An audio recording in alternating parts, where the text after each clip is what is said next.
অনেক জার্নি করে চন্দ্রতাল আসা হয়েছে, এবার ফাইনালি বাড়ি ফেরার পালা। যাওয়ার সময়টা তো অবভিয়াসলি ইচ্ছা করছিল না যে এখান থেকে ফিরে যাই, কিন্তু যেতে তো হবেই। এই সুন্দর মানে ভীষণ সুন্দর অপূর্ব এই দৃশ্যগুলো দেখতে দেখতে ফাইনালি আমরা জায়গাটা ছেড়ে চলে গেলাম। যাওয়ার সময় দেখতে পেলাম যে সব টেন্টগুলো রেডি হচ্ছে তখন, আর ওই জায়গাটার অবস্থা প্রচণ্ড খারাপ, প্রচণ্ড পরিমাণে ধুলো ওখানে।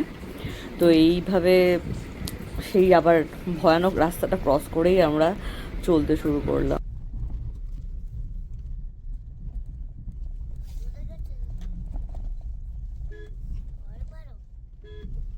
যাওয়ার সময় প্রচণ্ড পরিমাণে আমাদের খিদা পেয়ে গেছিলো, তো আমরা একটা জায়গায় দাঁড়ালাম, সেটা হচ্ছে চাচা চাচির ধাবা। বহু বছর ধরে এই ধাবাটা চলছে। এই একটাই জায়গা আছে যেখানে সবাই দাঁড়ায় আর সবাই এখানে দাঁড়িয়েই খায়, আর কোনো খাওয়ার জায়গা নেই। ঠিক চাচা চাচির ধাবাতে গিয়ে আমরা ওখানেই খেয়েছিলাম। তো সবাই ওখানেই একটা হল্ট করে, ছোটোখাটো একটা ব্রেক নেয় জাস্ট।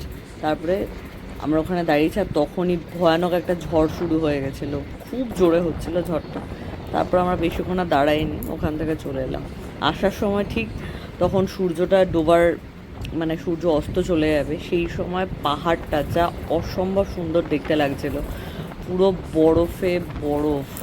যাওয়ার সময় যে ভিউটা ছিল, আসার সময় ভিউটা যেন মনে হলো চেঞ্জ হয়ে গেছে। ঠিক বরফ, দুদিকে বরফের মাঝখান থেকে ভয়ানক পাথরের রাস্তা, মানে গাড়ি পুরো প্রায় আটকে যাচ্ছিল, অনেক বাইকেও যেতে গিয়ে বাইকগুলোও আটকে যাচ্ছিল।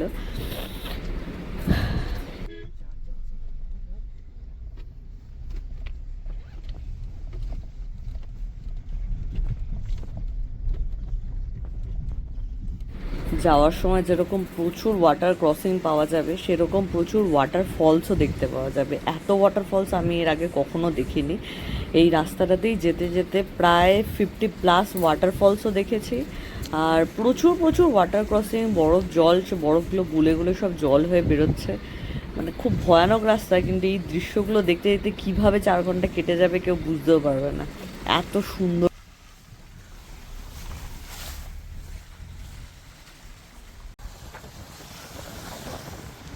জার্নি শেষ আমাদের, আমরা ফাইনালি এবার আটাল টানেলের দিকে যাচ্ছি।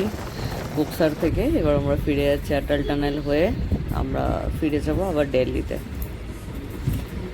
সবাই এসো, একবার ঘুরে যেও, ভীষণ ভালো জায়গা, সবার একবার এক্সপিরিয়েন্স করা দরকার।